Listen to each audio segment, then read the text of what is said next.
there, comic book friends. I'm Travis, and it's time for an edition of What the Fugue, where I talk about what's going on with me in my world of comics. It's been like forever, almost a month or something, since I've done one of these videos, it feels like. I don't know what the official time is on that, but man, yeah, been a long time. I've had plenty of plans to do a number of these, and something has always come up, it seems, to keep me from doing that. And doing comic book roundtable and whatever else. Some of it's been late comic books. This last week, I had a power outage for about 7 hours, and so there was no comic book roundtable. And yeah, who knows? Mother Nature, you know, has been causing me a lot of problems here lately. Our power outage was due to massive windstorms coming through and knocking power lines down from here to 100 miles away, kind of a thing. So there's that.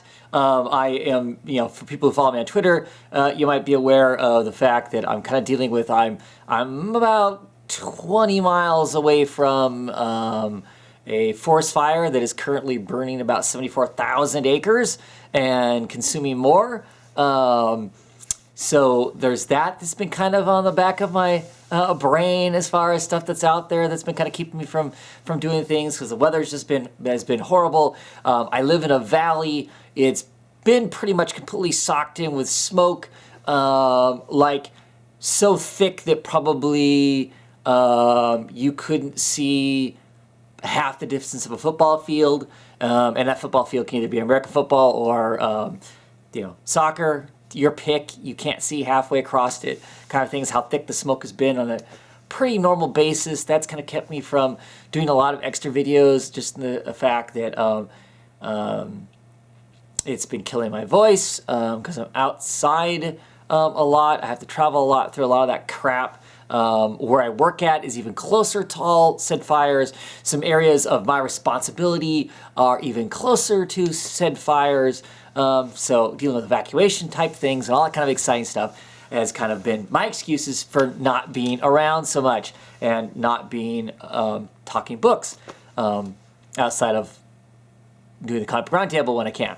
So hopefully that's going to change. Hopefully this is the beginning of getting back into stuff. Not that that fire has gone away. It hasn't. But when we had that massive windstorm come through, surprisingly, it didn't affect the fire as much as what they expected it to, but it blew all the crap that was in the valley out of the valley. So there's actually blue skies now. There's sun.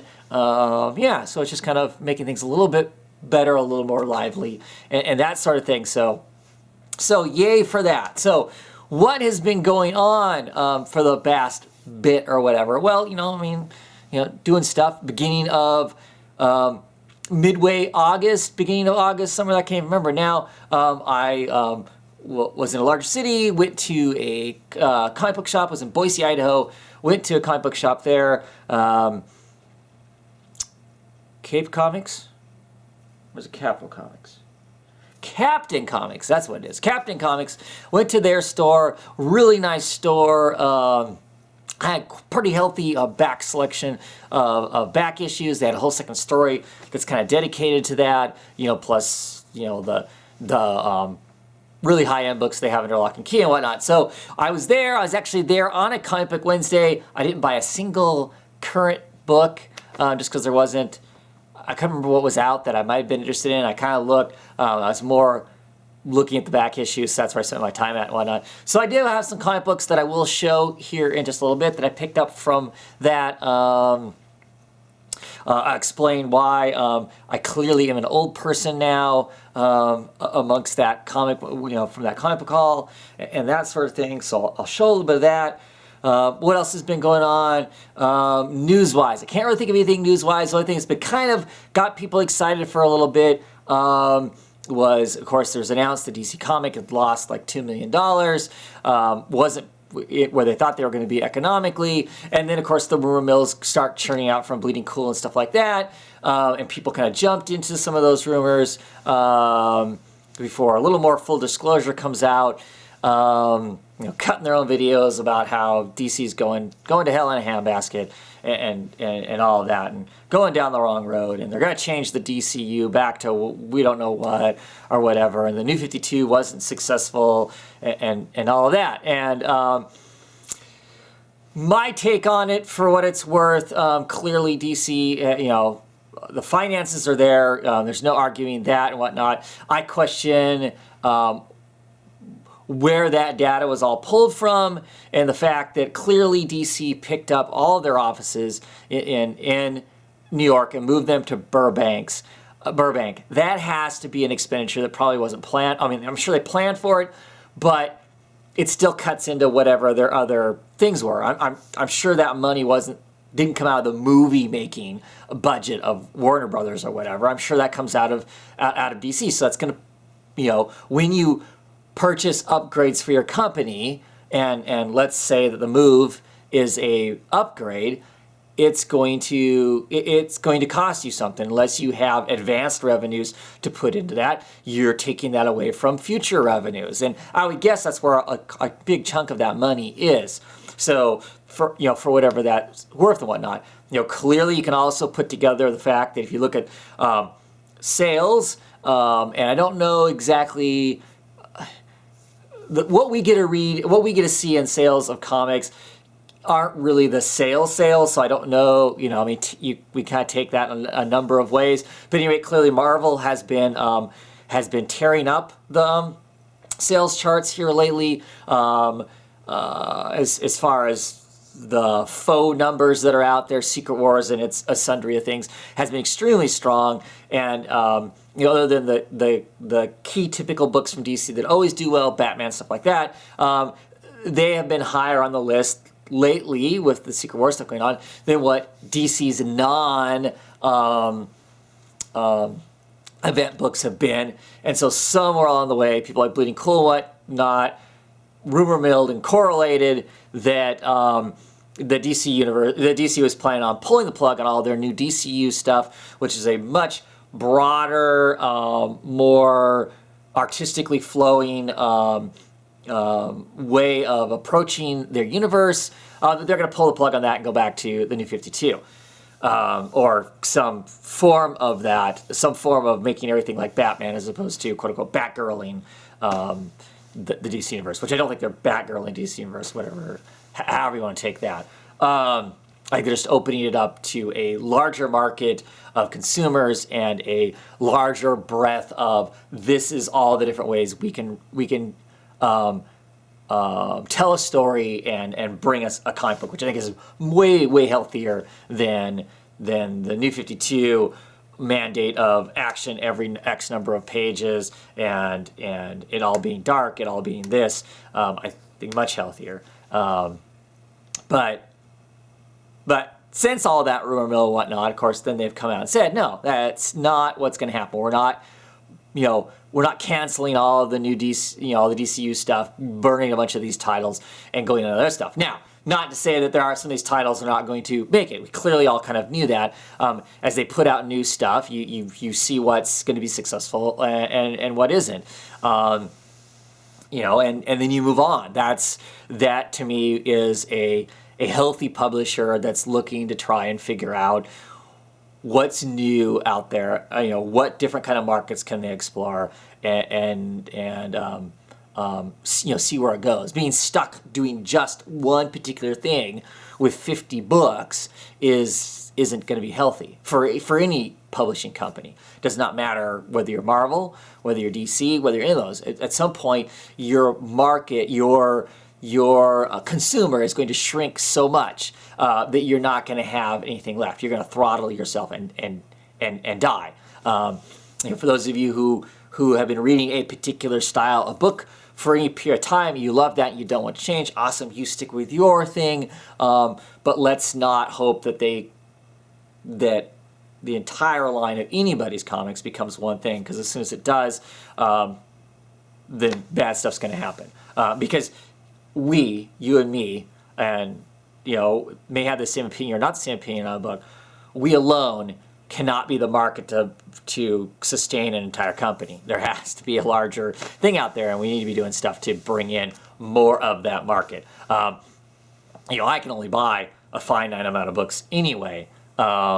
So if Marvel or DC are going to put out 50 some books, and they're going to change 20 of those books to something that's completely different, geared towards a different consumer than me, make it more anime, or make it more manga style, or make it more things that for me I'm not as excited about,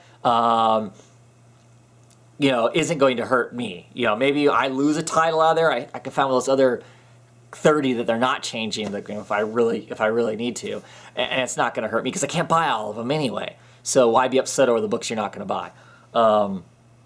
Let it be. We need to have a lot of growth. So we know some of these DCU books are, won't make. Some of them are clearly slated to only be X number. Prez is only a year long. I think Bizarro and Batmite are what, 8 issues, 6 issues, 8 issues, something like that. So clearly those aren't going to go on forever. And if these don't all take and they change something else, awesome. I think it's great because I think that we've gotten some cool stuff out of some of this new thing. I think the New 52, as much as I hated what it did to the initial DC universe, I think some good stuff came out of it. I think a lot of you who are watching me either started reading comics in the New 52 because it was such a new, big kind of a thing. It was a starting point and all that, or you came back to comics because you heard something exciting was going on with the DC Universe and the New 52. It brought in a lot of new readers, a lot of new comic book readers that aren't just reading DC now. They're reading all kinds of stuff and whatnot. So I don't think that the DC New 52 was a mistake. I don't think it was a financial loss. They made money on it. They grabbed more market share during the time when that all first started out, and for the first year of it, it was big and meaningful and good, and the numbers support it. I mean, there's lots of numbers to support it. You can just take a sampling across, I don't know, YouTube of people who are buying comics when it is you jump into comics, and there's a lot of us that have been collecting comics for a very long time who may go, boy, I hated when they did this. It wrecked DC. I never read DC again, or whatever. But I think there's even more people who said, well, this is my introduction. This is where I got to put my feet in. This is where I came back because there was something to come back to start out with and whatnot. So, I don't think that was a bad thing. So this is just another new thing. And like I said, DC's done some stuff that's cost them some money. Now they need to recoup some of that money in some fashion. We'll see how they do that. But it clearly can't be a positive business model to go back to what they were doing. They changed for a reason. They didn't change because what they were doing was continuing to be successful, and they went, let's throw away the successful stuff and do this kind of radical, stuff that's seemingly different than what we have been doing, which is really not. If you look at the full breadth of DC's, 75-year catalog, this stuff isn't venturing off into, in some ways into totally new territory. It is in other ways, but as far as having different styles, different flavors, and all that sort of thing, different ways of telling stuff, instead of everything, all of their books having the exact same tone, this is not new. This is new, recent history new, but not long-term new. So, they're not going to go back. They're not going to go back to that. That clearly wasn't, they clearly needed to change. This is a change. They're not going to go backwards. They may change it again some more, but they're not going to go back. That's not going to be successful to go backwards. So we'll see. We'll see what comes. But once again, like I said, the rumor monger place, I think, gets its kicks on doing damage as much as anything. They're reporting news when it's news, and sometimes they legitimately do report stuff that is news and is groundbreaking or whatever. And then sometimes they report stuff that they are in a slow news cycle and need to cook something up. So they say they heard from somebody somewhere that they won't name, blah, blah, blah. And then they, come up with something cause some chaos, as it were. Because, of course, that gets more traffic to their page, which, of course, earns the person who runs Bleeding Cool more money in his pocket to make a living, which I guess we don't hold that against him for making a living, right? But I wish he would do it and not at the detriment of somebody else. Anyway, that's my take on that DC stuff. Think anything else going on? We're starting to run to the end of some of the Secret Wars stuff, so I know that I've done some comic book orders and I've started ordering some of the new Marvel stuff. My Marvel reading is just getting smaller and smaller as the Secret Wars stuff is winding down, killing off all the books that I typically read. Curious to see what I end up reading once it's all done and the new books come out, because I kind of go back and forth on that as far as what I want to read and what I want to support, and what I feel comfortable with, you know, for a number of different reasons, because I tend to mix my politics and social awareness with what I spend my money on. So I don't know. We'll see what that ends up all being like when it comes down at the end of the day. At any rate, comics have been awesome. You know, for what little bit I've been on Comic Book Roundtable, comic books awesome. Last week, comic books were some great books. Maybe I will get to talking about those books in another video. But yeah, you know, for me, comics have been great. It's been good comicing. Hopefully, it's been good for you too. I have been watching videos, despite me not commenting a lot. Have been watching videos. Been enjoying what I've been seeing and whatnot. But anyway, I'm rambling now, so clearly it's time to go on to me showing comic books, because for some of you, that's the only reason you're probably still hanging around. So let's show some comic books. So I show up at this comic book store. I don't have any sort of comic book list with me as far as what I want, what I need, that sort of thing. I basically have in my head the things I'm really looking for. Of course, there's a ton of stuff, right? There's millions of comic books out there to get. Really kind of focus in on things like Brave and the Bold, you know, House of Mystery, you know, things along that, My Greatest Adventure, things along that sort of a line. And that's kind of where I focus at. And not that I stay focused there, clearly, because there's too many things flashing in my face going, oh, buy me, that kind of stuff. No My Greatest Adventures. The only My Greatest Adventures they have are, that they had were Doom Patrol issues, which I own all of the Doom Patrol issues of My Greatest Adventures. Kind of want to venture back deeper into that. Those books are kind of hard to come across in any great volume, just because who the hell knows of My Greatest Adventure until it became Doom Patrol, right? Anyway, so I did pick up some Brave and the Bold. As I was saying, but I didn't have my list with me, and I've always been under the kind of, I can see a cover and I know whether I own it or not. I mean, I'm able to tell you what number it is, but I can glance at it and go, yeah, I have that in my pile. And I've never had a problem with that. I've never bought doubles of something not knowingly. I mean, I've, like on eBay, go and buy a lot, and like maybe 2 of the books in the lot I already own, but the deal is so good for the rest of the books that I buy it anyway, and then I have those couple extras, right? But I've never accidentally bought books. I can truly say that. I've never accidentally bought doubles of anything. If I've bought a double of something, I know in advance if I double it. Not anymore. Clearly, I'm an old man now. You know, you think the gray hairs and whatnot would have clued me in? No, but clearly I'm an old man because I bought some Brave and the Bold, and I bought some Brave and the Bold that I already own. The last big, in March, when I bought a big wad of Brave and the Bold, I bought some of these issues then. So I'll have some extra Brave and the Bold to do something with at some point. Maybe I'll give them away as a prize or something like that down the road. Since I'm coming up very soon, this month of September, on my 4-year anniversary. We'll see if I do anything for that. But anyway, so I'm going to show off some Brave and the Bold. Hopefully I have them in numerical order. Oh well, if I don't, we'll just kind of go through it anyway.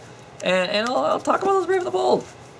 Haven't read these yet, but always excited to own them. So, first Brave and the Bold is issue number 75. This is Brave and the Bold, Batman and the Spectre. And, well, big fan of the Spectre, too. So, you know, getting Batman, Brave and the Bold, and the Spectre price, 50% off, whatever. So, you know, this was a $5 comic, I think. Silver Age comic. Yeah, be fun to check that out. Sorry for the glare and all that kind of stuff. Move my stuff around here so I can stack things up. And then there is, I find this one curious. This is issue number 92. It's Batman and the Bat Squad. You know what? And I don't know that I'm introducing the Bat Squad. Are you familiar with the Bat Squad? I'm not familiar with the Bat Squad. I really like that cover.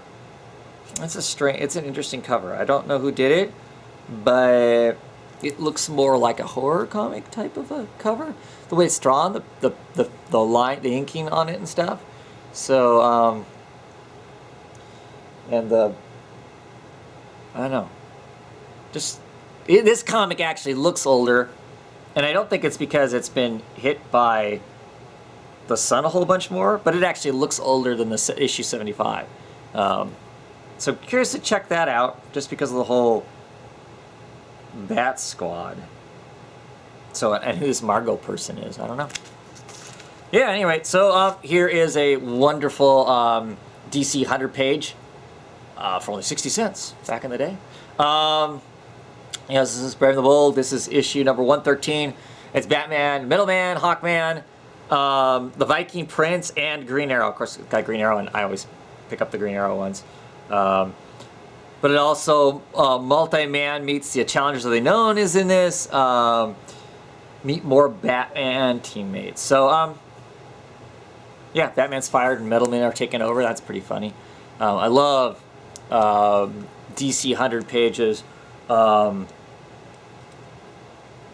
Solid Ben 4?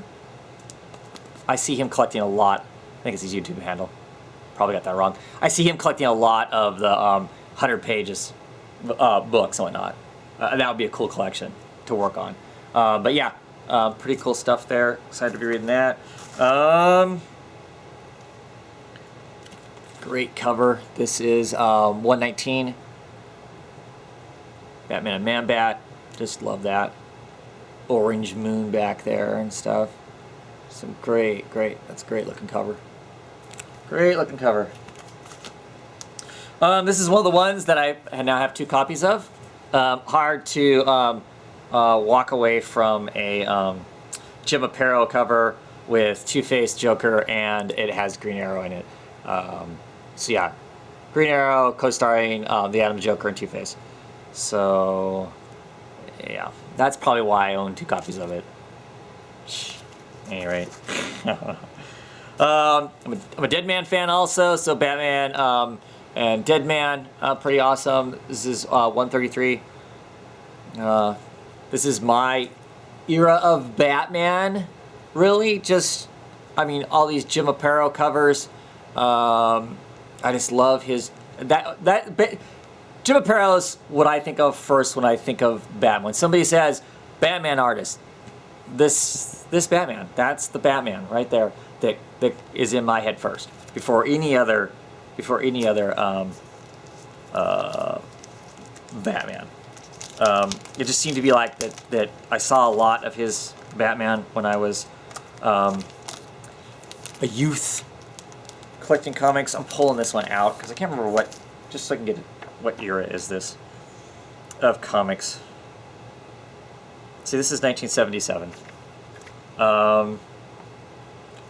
at this point. But yeah, just a lot of Jim Aparo Batman. That's what comes to mind.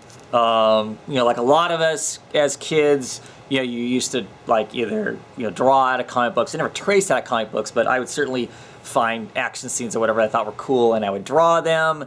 Jim Aparo Batman was the Batman that I drew most of the time. Yeah. Anyway, here is this is issue 157. Still, in this last issue here, this is 133, 157. So 2 years later, basically, still have Jim Aparo doing the covers of Batman. This one is with Commandy. Commandy Comes to the Future. Pretty awesome. Looking forward to reading that one. 178.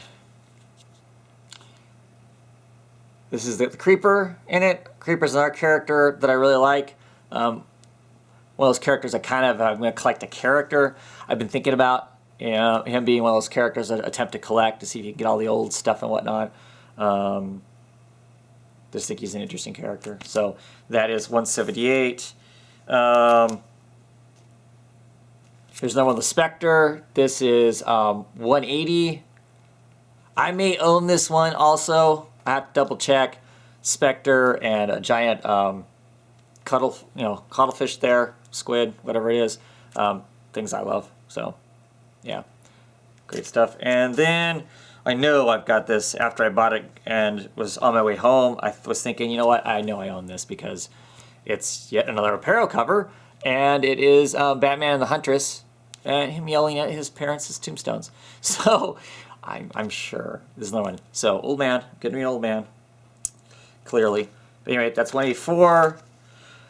189. I love Rose and Thorn. Great character also, so getting stuff like that is pretty awesome. Another Jim Aparo cover. Been thinking about picking up, not Action Comics, what is it? Is it Adventure Comics? Is that the one with Supergirl in it? Just because of all the back stories that have Black Canary and Rose and Thorn in them. So then, the thing I didn't even know about, I'm not sure how I did not know, and I didn't get the whole series because I believe it is... Yeah, it's a 6-issue miniseries, and I got the first 4 issues of it.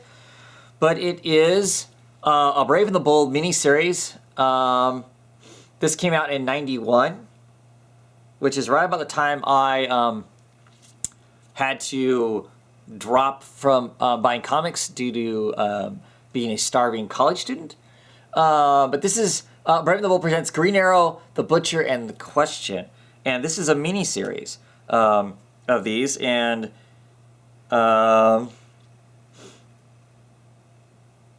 yeah, Mike Grell. This is about the time the end of the Longbow series, and his run on Green Arrow, I think, was coming to about an end about this point. So here we got him doing this. So this is issue number 1. Here's issue number 2. And I love The Question too. So super excited by that. I don't know how familiar I am with The Butcher. Clearly, he's like a Native American vigilante of sorts. There's 3, and here's 4. So I need to get 5 and 6 so I can read this. But somehow I didn't even know this existed. So I was kind of excited to see that. Those were a couple bucks each. So I figure, yeah, how can I go wrong? It's Green Arrow. I love Green Arrow. Brave and Bold. Question, love The Question. So yeah. That'll be cool. I'm looking forward to reading that. Then I found they had a 50-cent bin, which, of course, I don't go anyplace that has 50-cent bins. So I started to peruse through it. I was limited to some degree on time, so I didn't want to spend forever looking through the 12 boxes of 50-cent bins. But I just kind of flipped through it to see what was there that I might be interested in. If they had any kind of runs of something that might be cool. And I came across a run of things that I'm kind of stoked about, just because this is something that Blue Devil. So in the 50-cent bin were Blue Devil.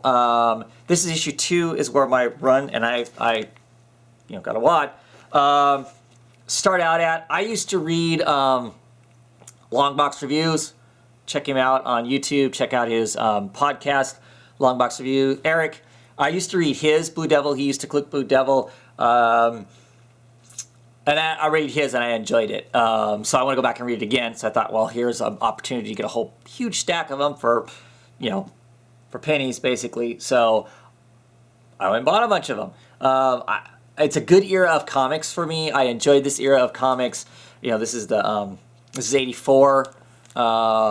This is when I really got serious about collecting comics. I had bought and read comics before that, but this is the era, the mid 80s is when I got serious about really buying comics, putting them in bags, saving them, that sort of a thing, and enjoying buying long series of comics as opposed to just picking up whatever happened to a spinner rack at the grocery store. I was collecting Firestorm at the time. He was collecting Blue Devil. The two matched up together. They always looked kind of the same as far as art style and whatnot. And yeah, but anyway, so this is issue 2. This is 84, like I said. You know, Blue Devil, fun character. You know, there's some humor amongst this, amongst the, you know, kind of serious story. It's number 3. I don't know. Do you guys really want to see every single one of these issues? Here's number 4. And of course, it's got this one guest stars Superman, Elongated Man, and Zatanna. So that'll be cool. Blue Devil is a character who, if I remember correctly, he was a stuntman. He was on the set of a movie, and he was playing the character of the Blue Devil, and kind of made a deal with the devil without really knowing it, and you know, to be a superstar. Well, he ends up literally becoming the Blue Devil, if I remember correctly. I will get to read, and I'll find out for sure. So here's a special alien invasion. I don't know. Must be tied into something else. You know, there's no stopping the new. There's no stopping us now. The new DC universe. See, it happens all the time, people. Them changing stuff. You know, give it 10 years, 5 years, whatever, and they change stuff. A little faster now than what it used to, but so yeah. So that was number 6. Here's number 7. Yes, the Blue Devil, plus our best new supervillain yet, and a 1959 pink Cadillac in perfect condition. Danny and Sharon's first date. All right. Number 9. Got the Trickster in here. That's Bolt, right? Death Bolt, something like that. Anyway, 10. He's flying along on his trident. The Furies have come for you, Wayne, and they don't ever quit. Number 11. I don't know. Just think they're fun. Fun comic. Just looking at the covers. Remind me of fun. This one's guest starring Intricate, the Demon. It's issue 12. Missing a couple issues here or there, I think. And I don't know how far this run actually went, how many issues it is. Here's 15.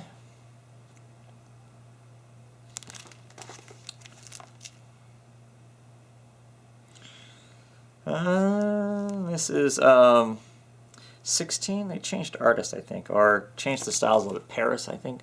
Yeah, not too excited by that cover. That cover will get beat up on Uncover the covers. And here's Blue Devil. This is issue number 17. Quick, fans, what's wrong with this cover? Everything. Looks like fun to me, though. Here's issue 18. Dan Cassidy. Meet Dan Cassidy. Whoa. Here's issue 19. Let's break a little bit of the fourth wall there. We've got Kid Devil reading a Kid Devil comic book. And Robin the Pen Pal Wonder. 50 years. Oh, wow. We're on 75 now, right? Something like that. Jeez. Issue 20. Halloween issue. 21. Old classic, not old, but just have the classic look of this era of comics. Las Vegas Lunacy. That is issue 22. Issue 25. Firestorm. I need to finish out my collection of Firestorm from this era too. See, that's the problem is I get so sidetracked. There's so much stuff I do want, or so much stuff I have fond memories of. Hey, let's get all of that. That, yeah, I never do much stuff. So, issue 24. St. Patty Day special issue number 25. Our guarantee 100% pure blarney.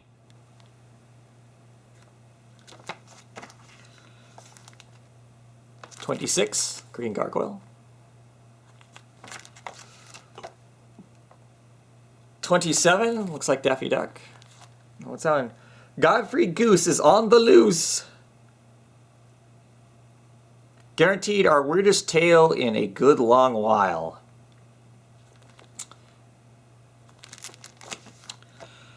And issue 28. Are you bored yet? Issue 29. Make way for pest control.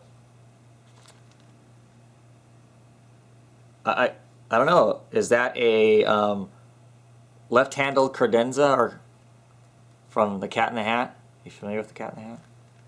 Or is that old school too? I don't know. Anyway, issue 29. And then I got issue number 30. Rogues? You say you want rogues? The Trickster, Heatwave, Captain Boomerang, Captain Cold, Golden Glider, Red Piper, Weather Wizard, and Gorilla Grodd. So basically he just took all of the Flash's Rogues Gallery. Double size issue. Yeah, I got till 30. So I don't know how long that run lasts. I'll have to actually look that up to know exactly what that is. But 50 cents a crack. It'll be some fun reading. It'll be one of those things I kind of chuckled through. Anyway, also in the 50 cent bin, I was kind of flipping because I didn't make it very far into it. You know, D's, because it's an alphabetical order. I also came across these, which no idea what they're about whatsoever. I picked them up. They're just random issues. I'll probably hunt down the others if I can. I've always been a really big fan of Marvel. Used to have an imprint called Epic Comics, and this was in the 80s, also mid 80s, late 80s. And they put out some books that I thought were absolutely incredible books. And I don't know anybody else who was buying them at the time.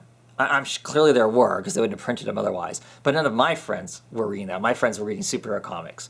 And most of the stuff in Epic weren't superhero comics. So, but this was kind of like what started opening my eyes up to the fact that there was some awesome stuff out there that could be told in be told in comic books that weren't superheroes. You got to remember, I grew up out in the middle of nowhere.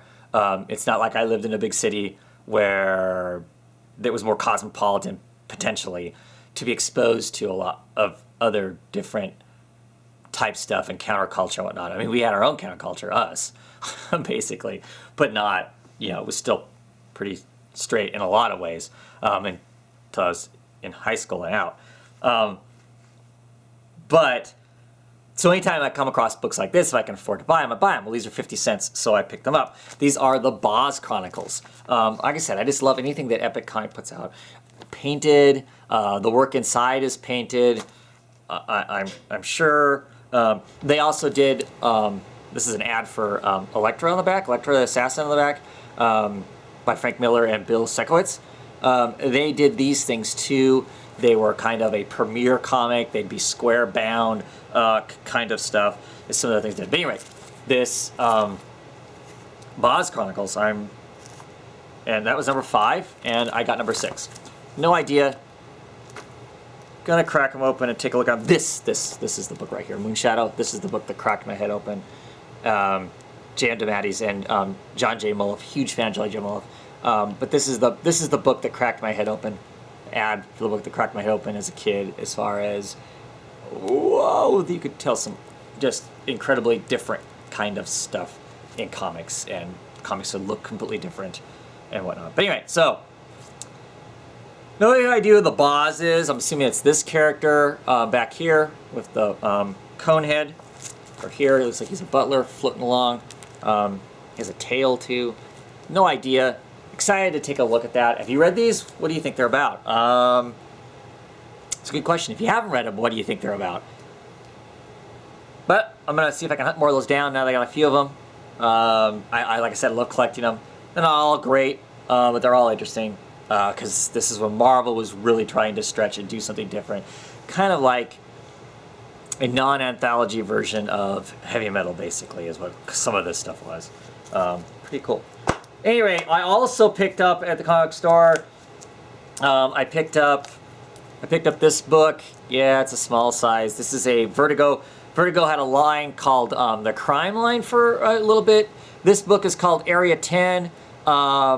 It's the first thing I ever saw that had Chris Samnee's name on it, which a lot of you know from him currently doing Daredevil. It's all black and white. I have not started to read this yet, but it looks awesome as far as black and white shadowed Chris Samnee work, so excited to get that. I like crime type books. Yeah, this one is a killer known as Henry VIII leaves a trail of decapitated corpses. There are no apparent clues except that he keeps the severed heads to use for purposes unknown. Blah, blah, blah, blah, blah. But anyway, so cool to get that. I got it for, I don't know, I think I paid $4 for it. So, and it's a $12 book is when it came out. So $4, brand new.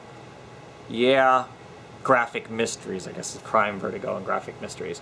I mean, bummer that it's this size. See, look at the size difference. That's the only bummer about it.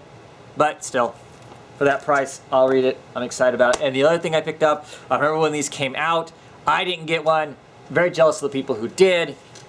There you go. This giant size comic. This is Masterplasty. It is an image book.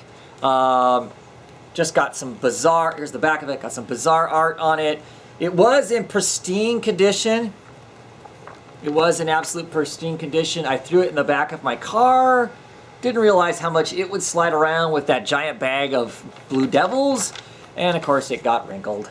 Not horribly bad, I've flattened it out mostly, but it's got a few kinks in it. But I absolutely love this. It's totally freaking bizarre. Just, yeah. Yeah, just awesome and huge and cool, and boy, there should be more of this. But how do you handle it? It's so freaking big. It's like you put it in a comic bag somewhere or something. But anyway, super excited, and yeah, great books. Anyway, my battery's dying. That means this video is way too long. Thanks for checking in with me. If you haven't bailed on the channel, thank you for that. I hope to see more of you. Certainly Comic Book Roundtable on this Saturday, unless I don't have power again or something. It will happen. 6:30 Pacific, 9:30 Eastern Time. Hope to see you there. If anybody has any idea what an easier way for me to see your comments, if you're commenting while you're watching the video, please let me know. All the old ways I used to do it are broken, and I still haven't found a new way to do it. With that said, hope to hear from you on Saturday. Have a great one, everybody.